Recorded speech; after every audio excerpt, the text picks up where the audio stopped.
ancient force even he won't cross. This is the story of how Zeus was humbled by the goddess of night herself, Nyx. Long before Zeus, there were primordial gods who were the universe's core forces. The most powerful was Nyx. Born from chaos, she is the night.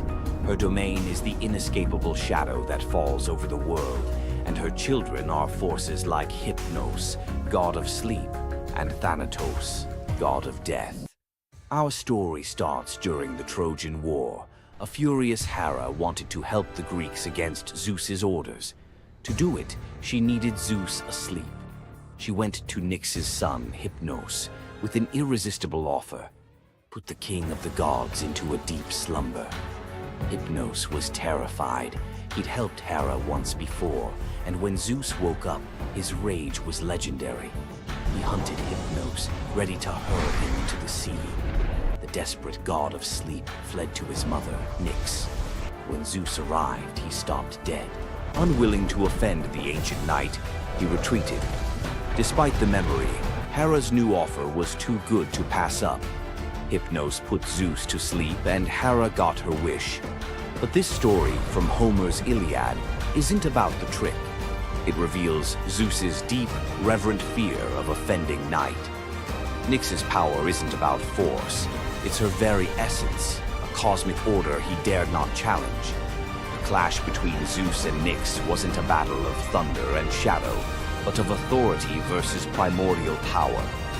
Nyx's presence alone was enough to remind Zeus that even he has limits. The brilliant order of the day must always give way to the profound mystery of the night. If you enjoyed this trip into mythology's shadows, like this video and subscribe for more. Comment below on which primordial deity you want to see next. Centaurs. Half man, half horse. Heroes or savages? Think you know the full story? Wait until you uncover the darker side of these iconic creatures. Watch till the end to discover what ancient myths don't tell you about the centaurs. In Greek mythology, centaurs were seen as both wild and noble beings. They were often depicted as powerful warriors, famous for their strength and skill in battle. But what if the truth behind them was far more sinister than anyone imagined? While some centaurs, like Chiron, were revered for their wisdom and kindness, many others were violent, uncontrollable creatures. These savage centaurs were known for their drunken brawls and uncontrollable rage. The most infamous event? The Battle of the Lapiths and Centaurs, where they fought against the Lapiths during a wedding feast, leading to a massacre of both men and women. Their brutal behavior was more than just a mythological tale.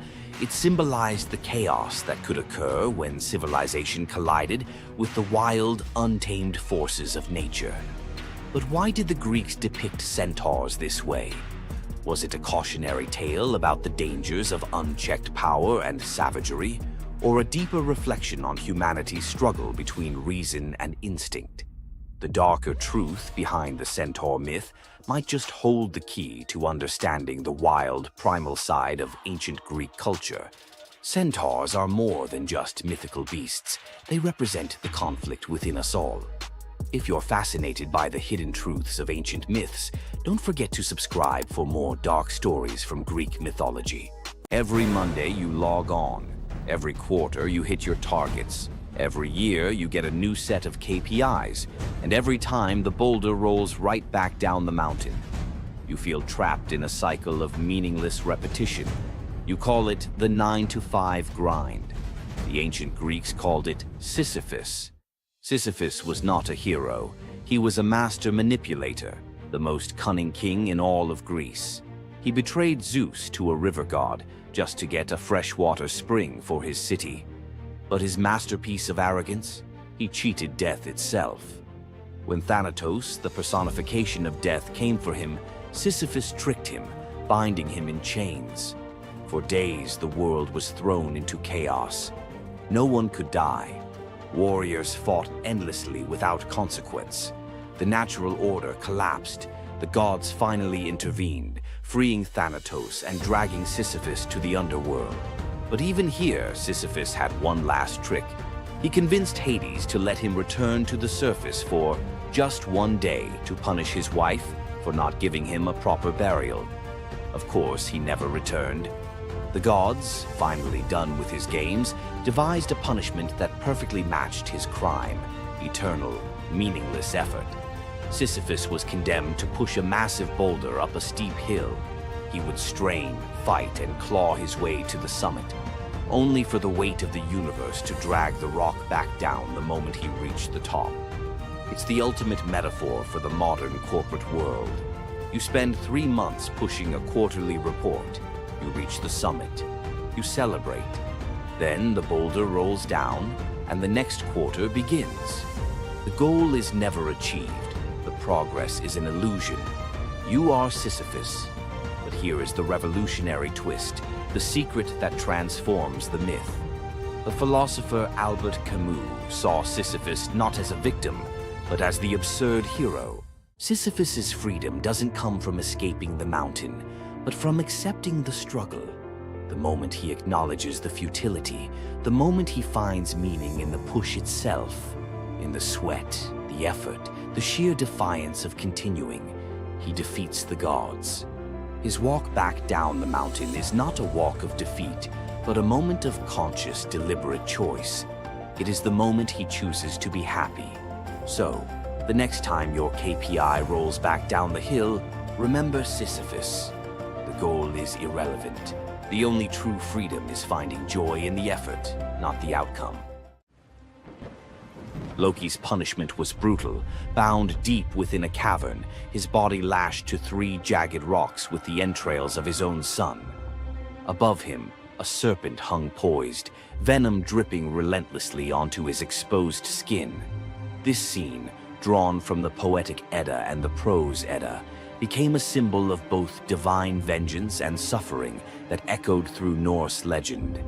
But the gods never counted on one presence: Sigyn, Loki's faithful wife. Her hands trembled as she knelt beside him, catching each drop of poison before it could sear his flesh. Her quiet devotion became a fragile shield against the gods' wrath. Why did she choose loyalty over escape? The answer reveals a truth about love that endures even when the world itself seems lost to darkness. Yet before the cavern, before the venom and the silence, there was a betrayal that shook the heart of Asgard. Baldur was the light of Asgard, cherished by gods and mortals alike. His laughter filled the halls, a warmth that even the golden apples of Idun could not rival. When ominous dreams began to trouble him, his mother Frigg, desperate to protect her son, secured oaths from every creature and object in existence never to harm him. All, that is, except the mistletoe, too slight, too innocent to warrant suspicion. Loki saw opportunity in what others dismissed. He fashioned a dart from that fragile branch and sought out Hoder, Baldur's blind brother. "Here," Loki murmured, placing the weapon in Hoder's uncertain grasp, "let me guide your hand." The dart struck its mark. In an instant, Baldur's light was snuffed out, his presence gone from the world. The gods stood in stunned silence, their joy shattered. Loki lingered in the shadows, the faintest smile on his lips, before slipping away unseen. The prose Edda tells us the pyre burned for 9 nights. Baldur's wife, Nanna, overcome with grief, cast herself onto the flames, her spirit entwined with his.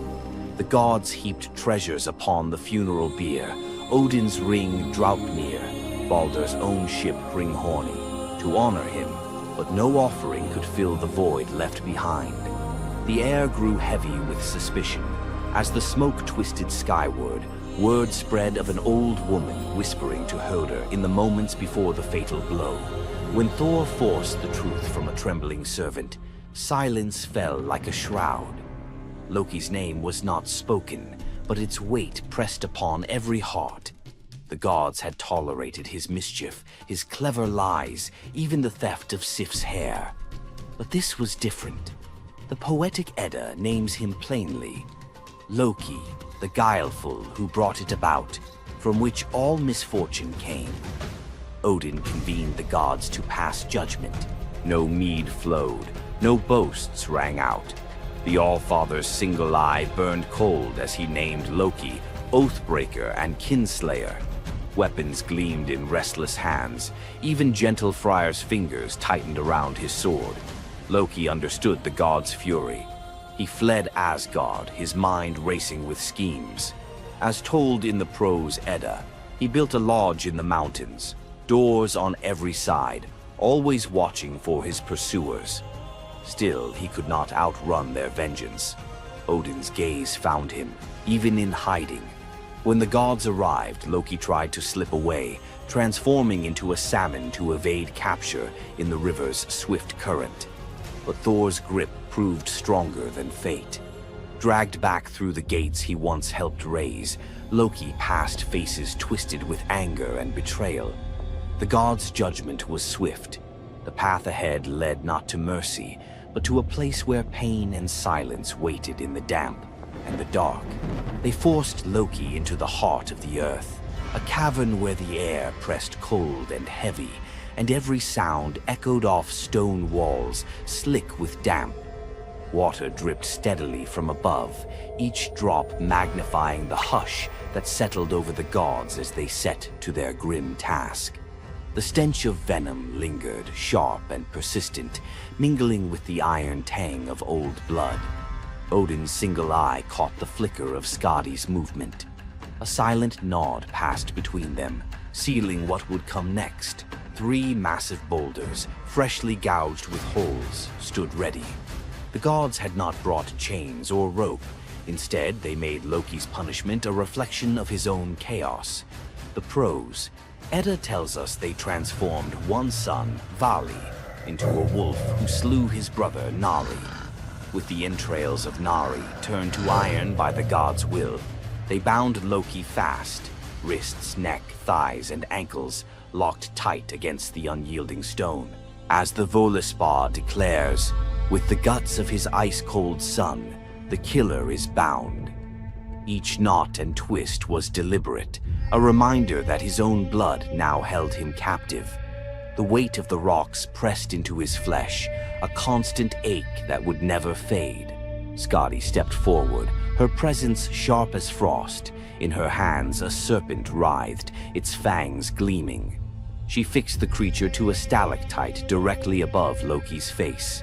"For Balder," she said, her voice steady and cold. The serpent's jaws parted, and a bead of venom gathered at its tip. It hung for a moment, then fell. Loki's scream reverberated through the cavern, his body arching in agony as the venom burned into his skin. The pain was relentless, searing into bone, and the world above felt its echoes, earthquakes shaking Midgard, rivers shifting, the roots of Yggdrasil quivering. The gods watched in silence, their faces unreadable. Justice, they believed, had been served. As the serpent's venom continued its slow assault, the rhythm of torment became all-consuming. The next drop formed, poised to fall.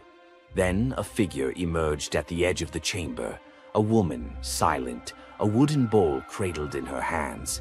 Sigin's arms were blistered, her sleeves stained, but her grip was unwavering as she stepped into the circle of pain. The cavern held its breath.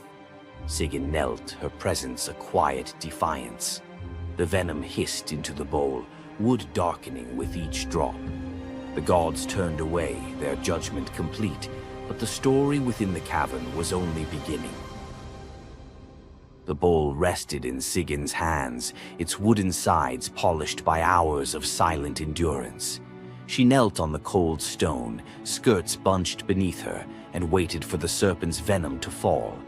The first drop struck with a hiss, a thin wisp of smoke curling up as Loki's breath caught in his throat. She kept her gaze fixed on the bowl, her resolve anchored by the rhythm of her task. Time unraveled in the cavern, marked only by the relentless cadence of the venom. Drip, catch. The liquid sizzled as it struck the wood, the heat seeping through Sigyn's calloused palms. Each shift of her grip was subtle, a quiet adjustment to keep the bowl steady as her arms ached. Above, the serpent's shadow twisted over the stone, its coils unmoving, its venom gathering in slow, deliberate drops. Loki whimpered, bracing for pain that had become his constant companion. The sound of his dread was sharper than his cries. The air hung heavy with the stench of scorched flesh and the metallic sting of poison. The darkness pressed in, broken only by the faint glimmer of Sigin's tears as they mixed with venom in the bowl, each drop a testament to her resolve. The silence between drops was punctuated by Loki's ragged breaths and the distant echo of water dripping from the cavern walls.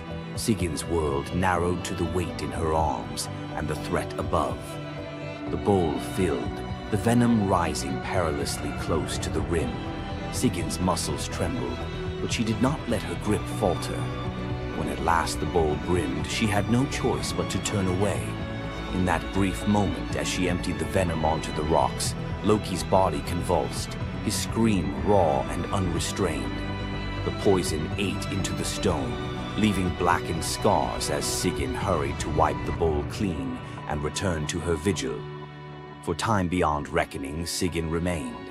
The myth offers no window into her thoughts, only the image of her kneeling, unwavering as Loki's mind splintered under the weight of his agony. Was she remembering laughter in sunlit halls, or simply unable to imagine leaving him alone in the dark? The venom's rhythm never changed. The bowl would fill. Loki would suffer. Sigyn would endure. In the hush that followed each scream, a question lingered, one that neither gods nor mortals could answer. Love in the dark was never simple. While the gods turned away, Sigyn remained, her presence reshaping the meaning of Loki's punishment. His betrayals had echoed through Asgard, yet her loyalty was a force the gods never expected. The Eddas offer no window into Sigyn's thoughts, recording only her actions. Blistered hands, a steady bowl, venom caught before it could sear flesh. This silence leaves space for us to wonder. Was it love that held her there, or a deeper sense of duty, something older and more enduring than the gods' own laws? Loki, once the master of deception, now depended on the mercy of the one he had so often left in the shadows. When the bowl overflowed and Sigyn turned away, each drip crept like fire through him, twisting his features in agony. His eyes, when they met hers, flickered with both gratitude and resentment. He needed her, but the venom's torment mingled need with bitterness. Still, Sigyn returned every time, catching the next drop before it could fall. The myths do not say what passed between them in those moments, only that she stayed, her resolve unbroken. Scholars often call Sigyn the embodiment of loyalty, the ultimate symbol of spousal devotion. Yet, her sacrifice was more than an act of love. It was a quiet rebellion. By kneeling in the cavern, she defied the gods' vision of justice. Odin had crafted Loki's punishment to be absolute, to break him alone in the dark. Sigyn's refusal to abandon her husband became a shield, her presence a silent protest that denied the gods complete victory. The Eddas never assign her a motive, leaving modern readers to fill the silence with their own questions and interpretations. Was her endurance an act of compassion or a challenge to the order imposed by the gods? Each drip marked the passage of time, each bowlful a measure of suffering and steadfastness. Loki's laughter, once quick and sharp, faded into broken gasps. His words, sometimes curses, sometimes pleas, found no purchase. Sigyn's hands grew raw and ruined, but she did not falter. The cycle of pain and mercy continued, unbroken. In the end, it was not just Loki who endured the gods' punishment. Sigyn's vigil transformed it, turning isolation into a shared ordeal.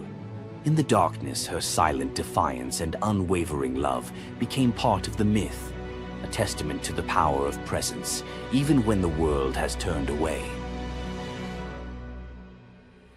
Sigin's vigil stands as one of Norse myth's quiet marvels, a steady presence in the shadows, her strength measured not in battle, but in endurance beside the one the gods condemned.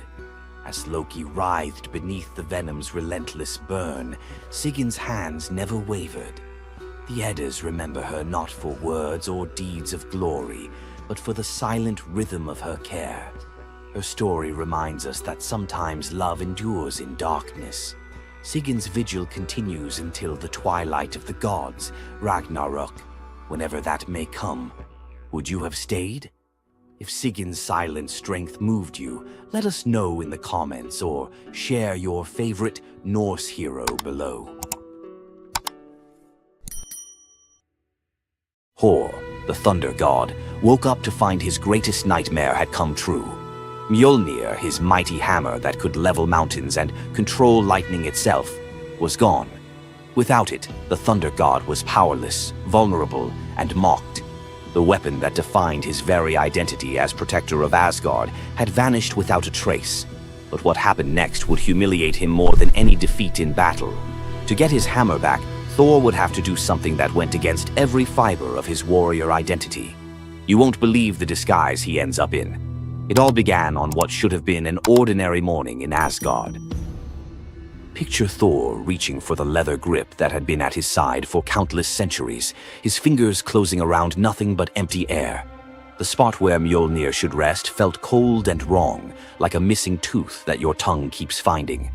Thor's morning routine, as predictable as sunrise over Asgard's golden halls, shattered in that single moment of realization. The hammer forged by dwarven masters, the weapon that could summon lightning and level mountains, had vanished without so much as a whisper of sound. The initial shock hit Thor like a physical blow. His hand remained suspended in space, still reaching for what wasn't there. Then panic crept in, cold and relentless. He let out a blood-curdling roar of sheer rage, the whole palace trembling. Without Mjolnir, he was powerless, vulnerable, and mocked, stripped of the weapon that made him Asgard's primary defender. The enemies that prowled the borders of the Nine Realms knew about his mighty hammer. They counted on Thor's strength to keep them at bay. Now that strength was gone. Word spread through Asgard's halls faster than wildfire. The other gods gathered in emergency council, their faces grave as they grasped the full scope of the crisis. Odin's ravens had brought no news. The watchmen at the gates had seen nothing. Mjolnir had simply disappeared, as if it had never existed at all. The assembled gods understood what Thor's loss meant for their realm. Asgard stood vulnerable, its greatest protector reduced to a shadow of his former self. Loki stepped forward through the crowd of worried gods, his familiar, cunning smile playing at the corners of his mouth. He offered to investigate the theft using his shape-shifting abilities, volunteering to venture where other gods could not go undetected. The council accepted his proposal immediately, desperate for any lead in their search. Thor watched his brother prepare for the mission, knowing that Loki's success or failure would determine his own fate. Loki first borrowed Freya's magic feathered coat, allowing him to fly in falcon form to Jotunheim without raising alarms. Each dead end pushed Thor deeper into desperation. He imagined facing his enemies defenseless, their laughter echoing as they realized the thunder god carried no thunder. The trail finally led to the most dangerous territory of all, Jotunheim, the realm of the giants. Loki strode into the council chamber with the confident gait of someone who had solved a mystery, but his expression carried an ominous weight. The giant Thrym, lord of the frost giants, had openly boasted about his theft from his massive throne of ice and stone. He had buried Mjolnir 8 leagues beneath the frozen earth of his realm, thrice deeper than any giant's hall, he claimed, placing it where even Thor's strength would be useless. Thrym had what he thought was a simple demand for the Norse gods. He wanted the beautiful goddess Freya as his bride in exchange for the hammer's return. The giant had fixated on her legendary beauty and grace, convinced that possessing both Mjolnir and the goddess of love would make him the most powerful being in all the 9 realms. His arrogance knew no bounds as he described his elaborate wedding plans to Loki, speaking of golden halls and feasts that would last for weeks. Thrym believed the gods had no choice but to accept his terms. When Loki spoke to the council about Thrym's demand, the council fell silent. Freya's reaction shattered the tense quiet that followed Loki's report, causing her rage to break the Brysinger necklace, its gems scattering across the floor in glittering fragments. She declared she would rather throw herself into the deepest ocean than marry the frost giant who dared make such a demand. The gods found themselves trapped in an impossible situation. They could sacrifice one of their most beloved goddesses to a giant's lust, or they could leave Thor permanently weakened and Asgard vulnerable to every enemy that prowled the borders. The council erupted in frantic debate. Some suggested launching a full assault on Jotunheim, but Thrym's fortress was impregnable and his army vast. Others proposed trickery or negotiation, but every path led to either devastating war or humiliating surrender. Heimdall, the far-seeing guardian who watched over the Rainbow Bridge, had remained silent throughout the heated discussions. When he finally spoke, his words stopped every conversation in the hall. His suggestion was so outrageous, so completely unthinkable, that even Loki's jaw dropped open in shock. The gods stared at Heimdall as if he had lost his mind, but they were out of other options. What he proposed, however, would challenge everything Thor stood for as a warrior.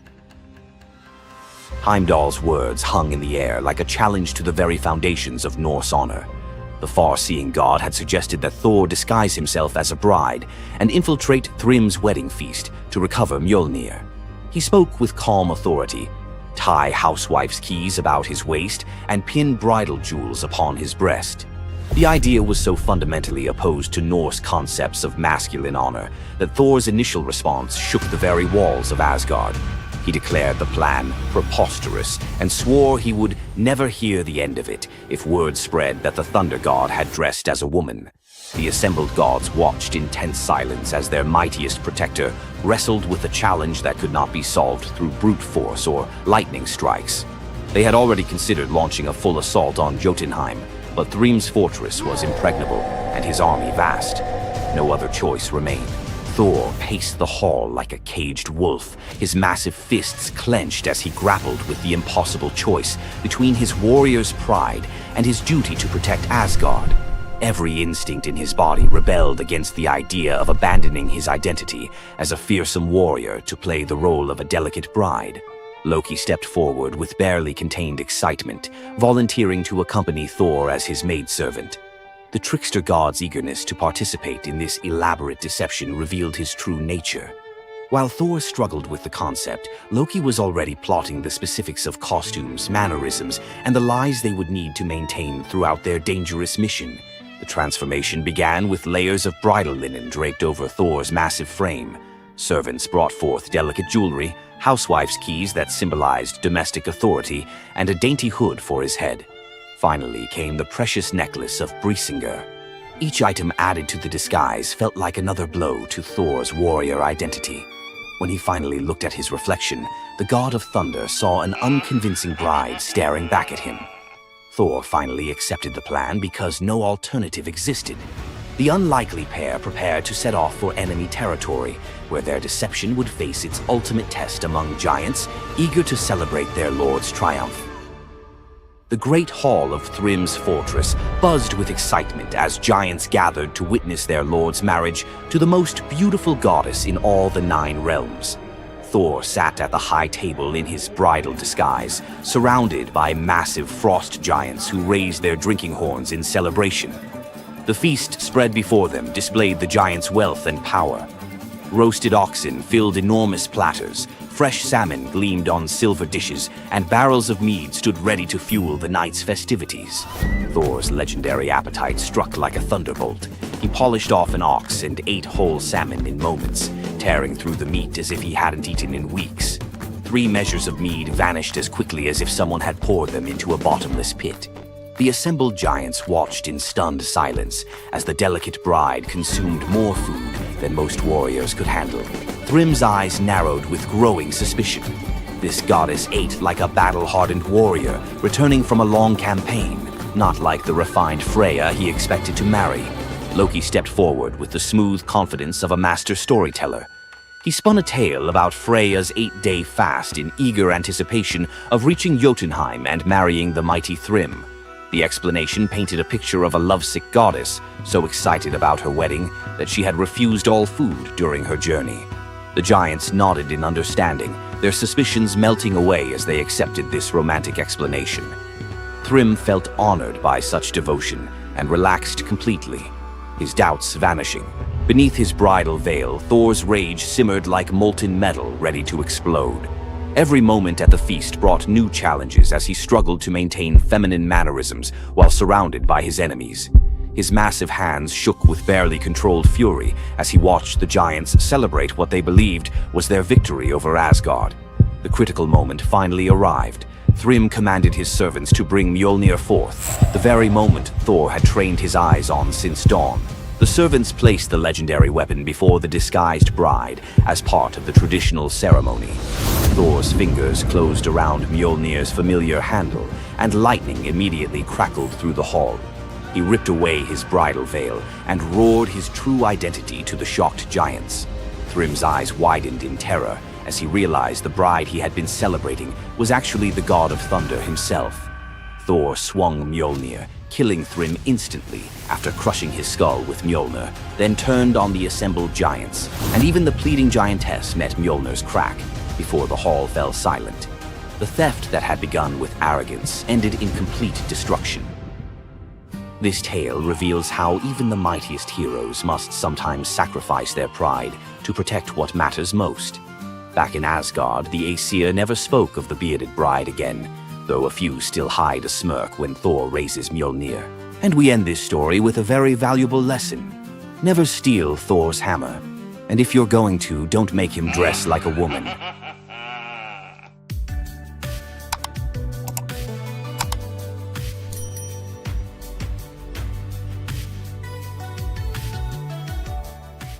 What makes Zeus, the mighty king of the Greek gods, one of the most fascinating figures in mythology? Is it his unparalleled power over the skies, his cunning strategies, or the sheer drama of his endless affairs?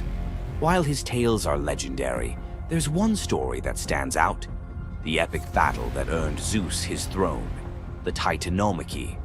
This isn't just a story of a god's rise to power, it's a tale of rebellion, alliances, betrayal,